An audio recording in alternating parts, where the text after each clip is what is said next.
Thank you and welcome to Riyadh. It's an honor to be opening the first panel today on the Innovation Theater stage.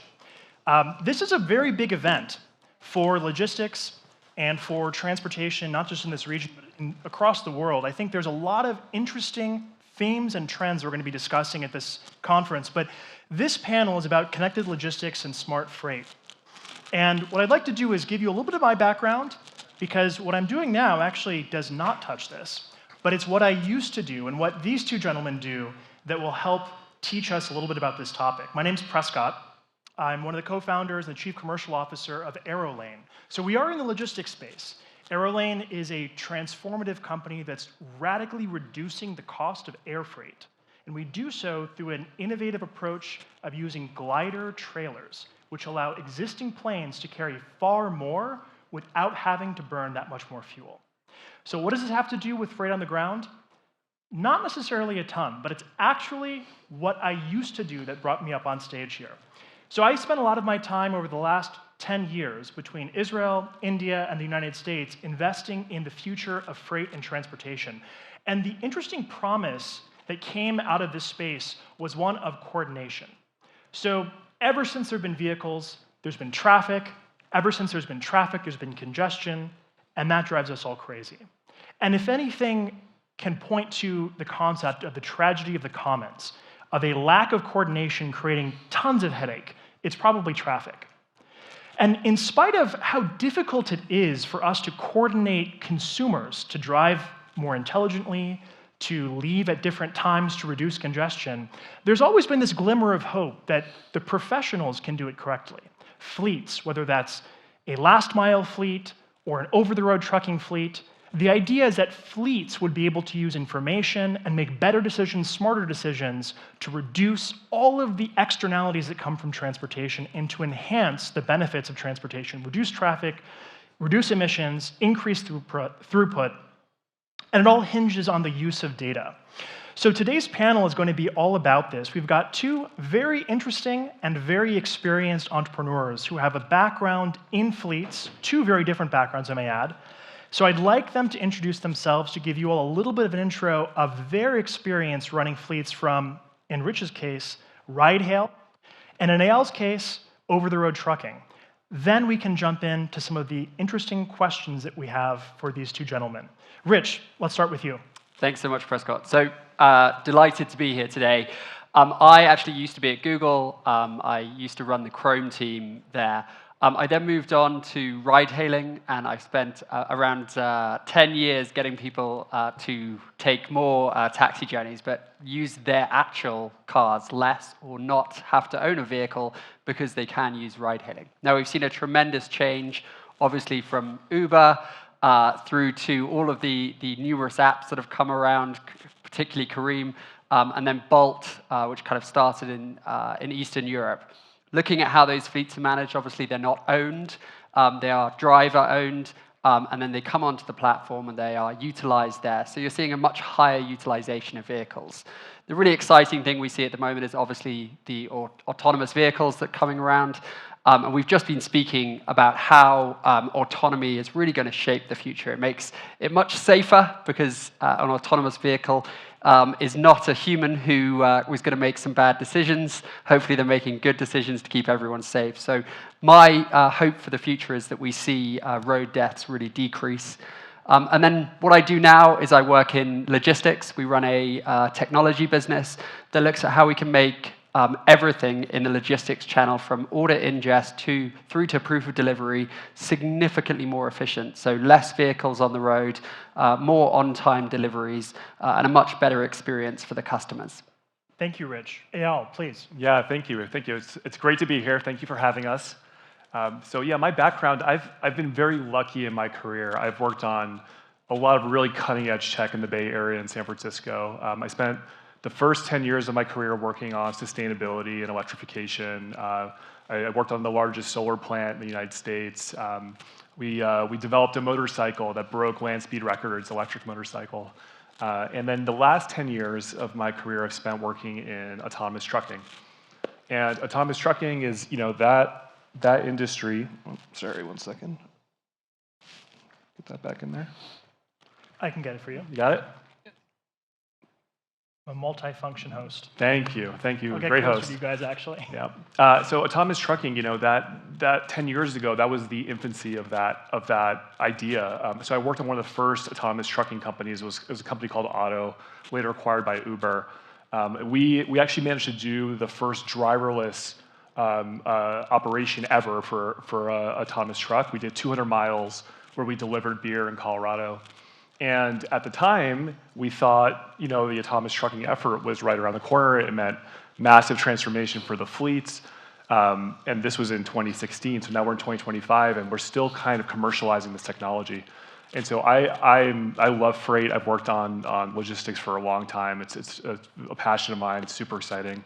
And I've worked on it through a series of companies. And then just recently, the last 3 months, I founded a new company called Robotics, and we're still in stealth, so not talking too much about what we're doing, but it combines everything that I've done in my career, so the electrification, the autonomous, the trucking, and just kind of brings it together for an exciting new product. One of the coolest things I've done, but will be quite transformational, and we continue to see this space transform quite a bit. Absolutely. Thank you for introducing yourselves.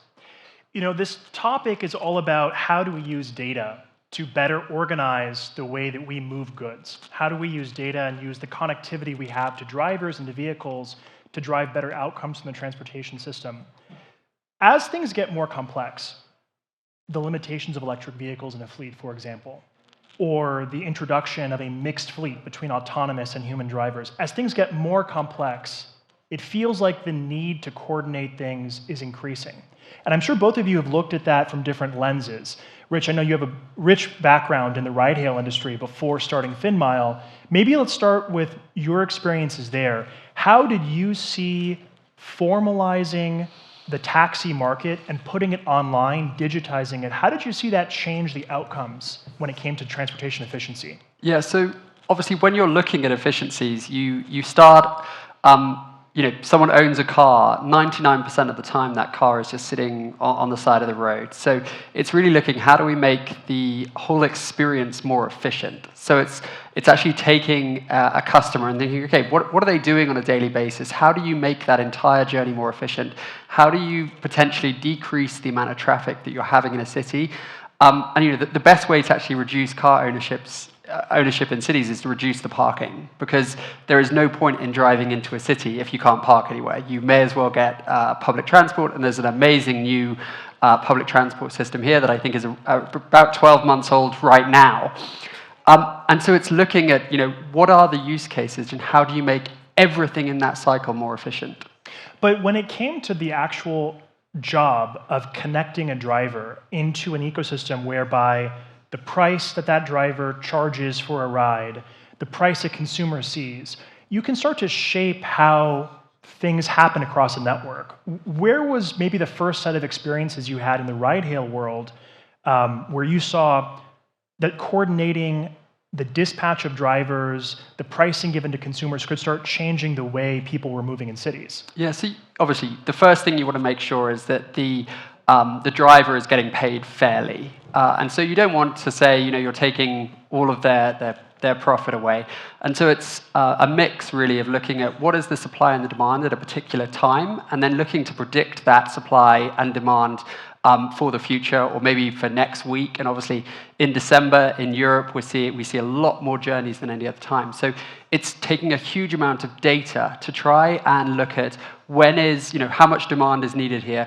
What do we think prices are going to look like? But we're making the algorithm in the background is making decisions every second on what a price should be, because you want to make sure that for the consumer, you are giving them a great price, but you're also ensuring that the driver can make a good living there and that they're going to accept the job, because they're all multi-apping. So everybody is on 3-4 apps. And so you want to make sure that you're driving the consumer to your app by offering them a great price and a great service, because there's no point in having a really cheap price but you can never get a car, because then you won't have a great service. So it's really mixing all of that data and bringing it all together, doing some very complex algorithms in the background to make sure that everybody is getting a fair price, and that you can make sure that you're actually being able to provide a fantastic service. Sure. And Rich, I want to come back to what you're doing now, which is more in the delivery space. But first, Eyal, speak to what you've seen when it comes to deploying autonomous vehicles, and how that's going to change the way we coordinate fleets, which today, if you think about over-the-road trucking in the States, it's not a very organized market. I mean, you've got a lot of owner-operators, right? Maybe talk a little bit about that. Yeah, I mean, the space in the United States is so fragmented, right? It's not a duopoly of carriers, right? There's fleets that are 2 trucks, 3 trucks, 5 trucks. And it's a very fragmented space. And I think look, when you talk about an autonomous truck, you're radically changing this piece of equipment, right? You've added this enormous sensor suite, right? You can precisely locate the vehicle through the localization technology. And that alone just changes the nature of what the fleet can do and what it's capable of. Yeah. And I like to think of autonomous trucks, these are basically giant robots and giant robots that we send 100 miles, 1,000 miles. And if you think about that from that perspective, it's very radical, right? Like even when we talk about robotics, we're not usually talking about the robot leaving the home base for that amount of time and distance. And so, a fleet today in the United States, I think it's going to radically change what a fleet actually is. The fleet will have to evolve. I like to think of the AV trucks, autonomous trucks, as a tool. It's a new tool in the kit of the logistics platforms. And fleets will either absorb this tool into their existing operations. They'll have the human-driven trucks, the autonomous trucks, and they'll be sort of part of the tool. Or a new kind of fleet will arise. And I think it'll probably be more centralized. It's an interesting development there, too, that'll happen. That topic of centralization really does touch on the problem that a lot of over-the-road trucking has. Not to steal your thunder, and I know that this is actually something you brought up earlier to me, but there are all these interesting things that happen in trucking. You've got these pools of drivers that if they're not experienced and they don't have a dispatcher that's looking over their shoulder, they'll end up in these dead spots. People end up in Florida, the last week of December, and they think it's peak season, but in reality, all the stuff is going in one direction, and they're sitting there unable to get a job, and the load board is not turning out anything for them. And the funny thing for all of this sort of individual owner-operator truck market is that the information is out there. I mean, you can see load boards, you can see patterns across macro sets of logistics data, but if the individual driver doesn't have the ability to plug in and make sense of all that data, they still end up doing things that ultimately don't make financial sense for them.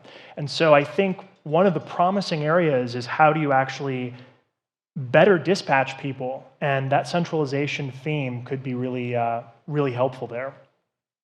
Yeah, the reality is right now, the trucking is a very old industry, and it still does things in a very old way. I would go to fleet sometimes and I would say, hey, like we're working on this great autonomous technology. You got 24/7 operation. You don't have to we can stabilize the labor issues that you have, lower costs. And they're like, Eyal, that's all amazing, but like, I don't even know where my truck is. I don't even know where my trailers are, right? And so I think there's a lot of technology coming to fore, but you are dealing with an industry that is like quite old and has a lot to come to terms with sort of the modern sense. And I think that's where you will see the fleets really evolve rapidly, especially with AV tech, but even without it, right? And even some of the issues you're talking about, drivers not knowing where they need to be and not being optimized, that is a product of the huge fragmentation that we have in this space. And as we centralize, that'll improve. That makes sense. Your stories about drivers saying, or fleet managers saying, autonomy sounds great, but like, where the heck is my truck? I don't even know, like the basic stuff. It gets to something that I think a lot of outsiders don't realize, but insiders know all too well. It is not nearly as digitized, this industry, as people think. People think that, oh, we live in the future, and UPS and FedEx and these advanced companies have incredible analytics, they're doing everything right, and they're always flying planes full, and they're moving trucks full. I think if you look at that, UPS actually didn't have any routing software in Europe until 3 months ago. The drivers they have working for them have usually been there for at least 10 years, and they just do a route.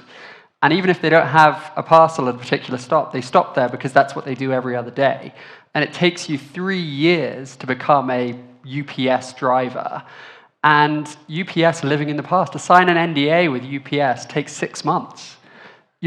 they've had to reduce the amount of volume they're getting from Amazon. They don't know where their trucks are. They don't know the utilization rates. In New York, a UPS driver makes $180,000 a year. It is huge amounts. And when you think, Amazon, the app that they have, you can become an expert in 30 seconds. To become a UPS expert, it does take many years. What are you seeing in the last mile delivery space? I mean, you just talked about, with harsh language, you talked about UPS being a little bit behind the curve, but you make software to help people run their fleets better. What are you seeing with maybe some of the smaller up and coming fleets? Are they better positioned? So they are better positioned because they enhance technology. They embrace technology. Now, it's all well and good giving people lots of data, but unless you can figure a way of what you're going to do with that data, if you say we've got this many deliveries today, this many failed, this many routes. What you really need is some kind of co-pilot who can help you with that. So a chatbot, for example, an agent that you can type and say, okay, why did we fail this many parcels today? Or why are we X amount of percent behind in these? And so what you need is something that can really translate these insights into actual actionable things that you can do immediately, that you can do to your team. And so it's about bringing all the communication together. It's about bringing all of the data together to give you actionable insights.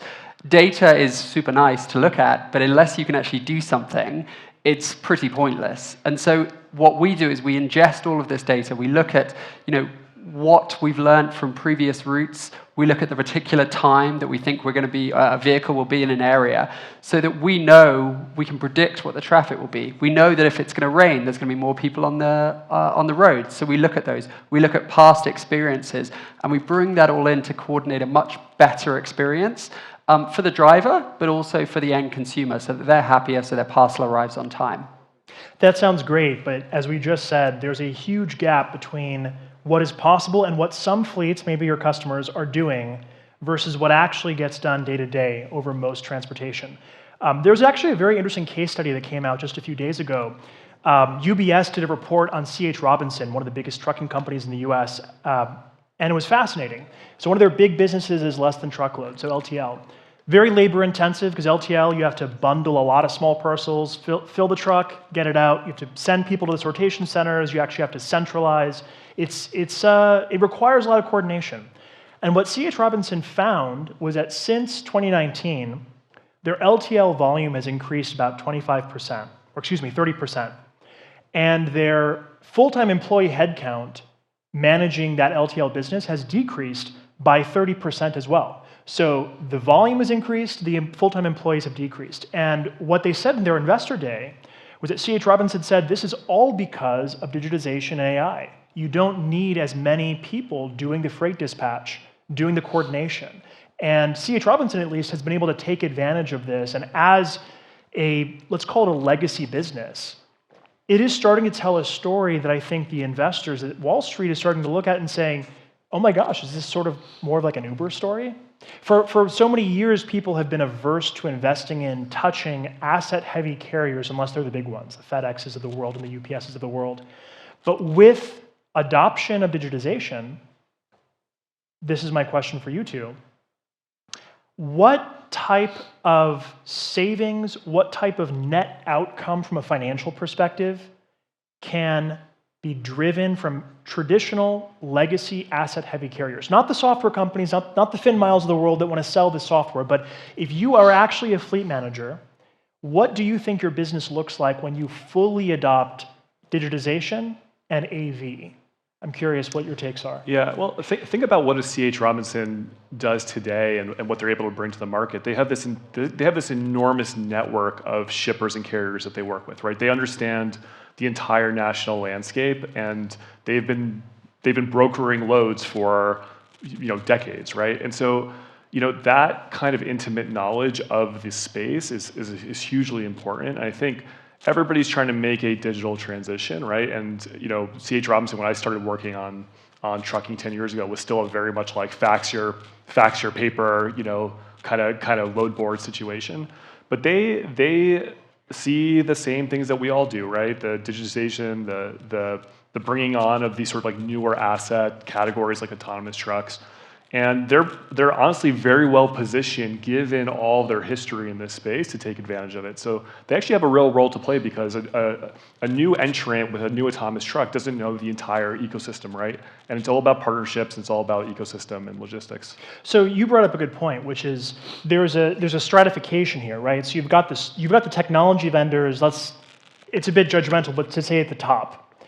Then you've got the people that can implement purely digital technologies, the C.H. Robinsons, the people that are actually dispatching, managing load boards, brokering things.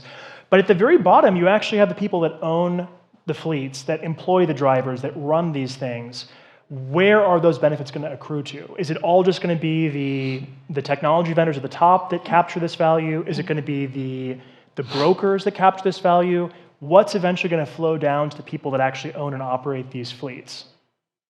I think if you take a step back, like Amazon doesn't actually own delivery, they orchestrate it. So there's 75,000 delivery service providers, DSPs, who actually they're the backbone of last mile delivery. They're the reason that you get your gifts or your dishwasher tablets on time. And it's those people that can use the technology, because they can then increase the share that they're making. Now, what I think we have to look at is you have Amazon. Now, Amazon's built an amazing piece of software that is ring-fenced for Amazon. And when a DSP wants to do work outside of Amazon, they essentially, it's chaos. They have none of the tools. They're working on spreadsheets, they're working on WhatsApp groups, and there's no kind of orchestration. It's very fragmented. And the really big thing you need to see is, how do you make something that can actually compete with Amazon? And that's our real competition, is Amazon. Yeah, we're building a product that we look at how we can orchestrate delivery for everybody else outside of Amazon. Because either you go into a UPS and you become a DSP for UPS, you become a DSP for FedEx, you try and start a mini DSP, which I've done before. It's very, very challenging, because you need to get to density, and we were talking about that backstage. But then you go, but you've also got to pick, as a DSP, you've got to pick the right vehicle for the right time. So if you're doing middle mile, an autonomous vehicle, probably the best thing you can go for. If you're looking at the final mile, yes, eventually we'll have autonomous vehicles that can deliver parcels, but at the moment they can't, because you actually need the final end customer to come out of their house, open up a robot, not steal all the other parcels that are in the box and take their one parcel. And so for food delivery, it works perfectly well. You're at home, or you're at the location you're ordering the food to. It's one bag in there, you take it out, you close the robot, it goes off. For the vehicles that we can see in the other room here, you need a robot to actually deliver to the final end customer. And so we're a number of different places away, but I think orchestration is the key. Yeah, it's interesting that you brought that up. I think, we always thought in the autonomous driving world that the driving part was going to be the toughest challenge. And then what we're seeing across all these different sectors, not just the last mile, but even the middle mile, long haul trucking, you name it, the actions that you need to take at either end of the move are as complicated or even more complicated than the driving task itself. Waymo even struggles with this with their drop off and pickup, right? Where the do I drop last off? meter, so to right? speak. Yes, the last exactly. meter, yeah. And so it's been interesting. Our assumption this whole time has been the driving task was the most difficult. Mm-hmm. Actually, the last section of whatever these autonomous vehicles are doing turns out to be as challenging, if not more. So I've got a few more questions. We've got 10 more minutes. Before I jump into the next one, I want to quickly look at the audience. If anyone, raise your hand if you have a question so I can keep time for you. The next thing I want to get into is how to implement things that are really disruptive, that totally change how logistics is supposed to work. And I'll preface this question with a little bit of a story. So, we're not in ground transportation. At Aerolane, we're focused on reducing the cost of flight. We want to make it, in the long run, 60 to 70% cheaper for you to fly a plane. And that is obviously a very big change. It's very disruptive. It's so disruptive, though, that it's not necessarily obvious what you would do with that technology. And when we talk with carriers, when we speak with the UPSs of the world and the FedExes of the world and the Amazons and the Walmarts of the world, when you start talking about something as disruptive as Aerolane's technology or as autonomous vehicles, the first the first thought that people tend to have is, oh, I mean, it's just cheaper. So I'll just do my same thing. I'll just run it cheaper. I'll make a little bit more money. But then you start to see that the wheels turn, and they say, well, actually, if it's that much cheaper, what if instead of driving it, we flew it? Or if it's that much cheaper to do an autonomous truck, what if we could do overnight because you can just drive 24 hours? So when you look at the most disruptive technologies, the ones that will actually deflate the cost of transportation on a per mile basis, I'm curious, how difficult are you seeing, the two of you, as you talk with fleets, as you deal with customers that have to operate these businesses, how are you seeing them either have it click and they're taking advantage of it versus they're just kind of sitting there and they're not even sure what to do with it because it's so transformative? That's a really interesting question.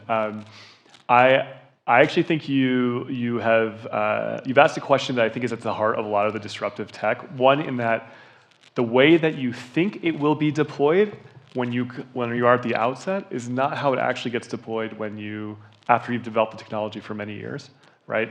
We thought over the long haul, over the road trucking was going to be like a slam dunk, easier than ride hail. The easiest form of transportation was just going to be going on the highways. Yeah. Back and forth highways are very simple, right? Turns out that driving a truck on the highway is one of the hardest environments that you can do. So you don't really know exactly how the technology is going to play out. And when you go to these customers, they don't know either. I mean, they have they're experts at their existing equipment. They're experts at their existing operation. And you're introducing a new piece of equipment or a new idea that they have to sort of reshape their operations around, right?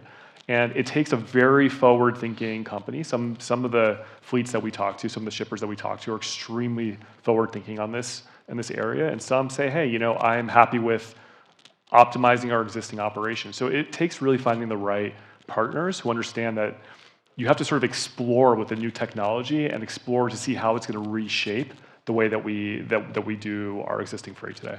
Yeah, that makes sense. No, I think it's really interesting is that people are very much set in their ways, like we all are really. And so changing something and saying this is how it's going to work, they want to see how they can, really touch that. And for me, yes, if you can make something faster, that's not always the answer. It's about making it more efficient and ensuring that actually that is the best thing, so you can reduce the cost. I think a really good example is looking at Getir, which launched across the world, and we saw speed actually during the pandemic was great because I could use lots of VC money and get this was the five minute delivery. Yeah, I could get $20 off my groceries every time I ordered, and it was costing them $100 to deliver it, and I was getting free groceries.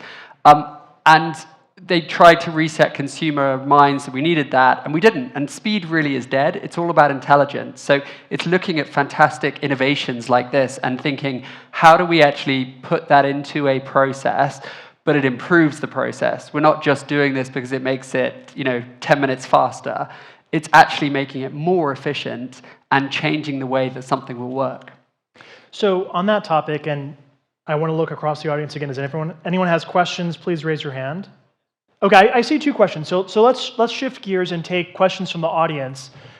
You, ma'am, in the front. I think, if I'm not mistaken, somebody will run a microphone over to you at high speed. 5-minute delivery. Okay, in the back. I can hear you. I'll repeat the question. Just shout it out, please. Okay, perfect. It works now. Hi, I'm Thibaut Castan. I run a company called Vianova, and we specialize basically in geospatial analytics, mostly for municipalities and infrastructure managers. From a city perspective, their biggest worry at the moment is the last mile and the freight impact, both actually from a safety but emission perspective.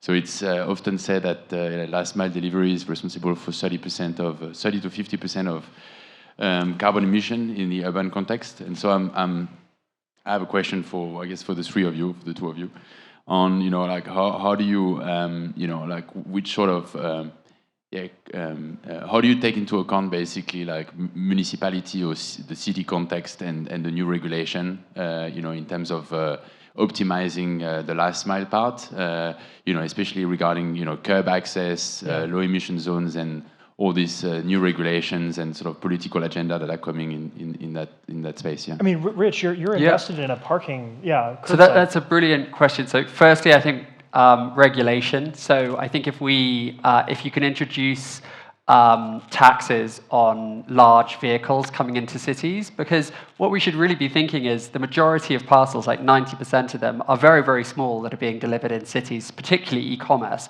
So the right vehicle for that probably at the moment is an e-cargo bike. And there's no incentive in any city at the moment really to use an e-cargo bike. So you may as well use a big diesel van and get whatever, your tiny little H&M delivery delivered like that. So regulation will have a huge part in the final mile, and we're not really seeing that in many places. I think if you can say, look, you can't bring a big diesel van in between these hours, or we're going to tax you, $100 every time you do that, people will be forced to change. But it is going to be led by regulation. And then you have the technological advances, which is, if the technology you use suggests the right vehicle for the right job, so it says, actually, look, this is a great job for an EV, or this is a great job for an e-cargo bike, you can push that through. But e-cargo bikes are still extremely expensive. And so we need to bring that cost down so that it's just absolutely the obvious choice, and then tax large vehicles coming into cities. Eyal, do you have a comment on that? I would just add, I would agree. I think regulations have a huge role to play in this. I think for trucking in particular, the regulations, they're starting to get clawed back in the United States, but they were hugely effective at making more sustainable solutions. And it's unfortunate that they're getting clawed back, and I think they'll kind of like oscillate. California is still very strong in that realm, but that's the answer for my view. And I met recently with the DOT of New York City, and they're looking at specifically invest, similar to European cities, to invest in shared micro depots, like mutualized micro depots, basically. Yeah. Is that like part of the answer in terms of the city actually also not only actually pushing regulations, but also making specific mutualized infrastructure available? It helps because the infrastructure costs are so high, and I think there's a lot of mutual benefit on shared infrastructure costs, even with municipalities, but also with competitors as well. I think there's a lot of advantage there. I think the same, but what you have to do is you have to say, I'm still going to use my big diesel van to deliver the parcels, even if I can use a micro hub. We need to lower the cost of micro mobility solutions, so e-cargo bikes really, for the final mile, because they're brilliant. You don't need to waste time parking, much safer. I'd much rather be hit by an e-cargo bike than a Ford e-Transit going at 40 miles an hour. But the only way we're going to get that is regulation, by a city saying you're not allowed to deliver parcels in a big diesel van or a big electric van. So with that, I think we're at the last 40 seconds of this panel. I think it's an interesting tie-in to why we're here in Riyadh. Saudi is taking a very forward-looking stance on establishing regulations, and let's call them sandboxes for us to try new models, whereby you've got, maybe compared to the United States, where there's a lot of chaos between California and the federal EPA on the ACF and other regulations like that, you actually have a little bit more clarity, and you've got the consistency of government intention over many years as opposed to a 4-year cycle. I think we're pretty much all excited to see what's going to come out of these innovation sandboxes for mobility in Saudi Arabia. Okay, with that, thank you all for your attention, and thank you to our esteemed panelists. Thank you. Thank you.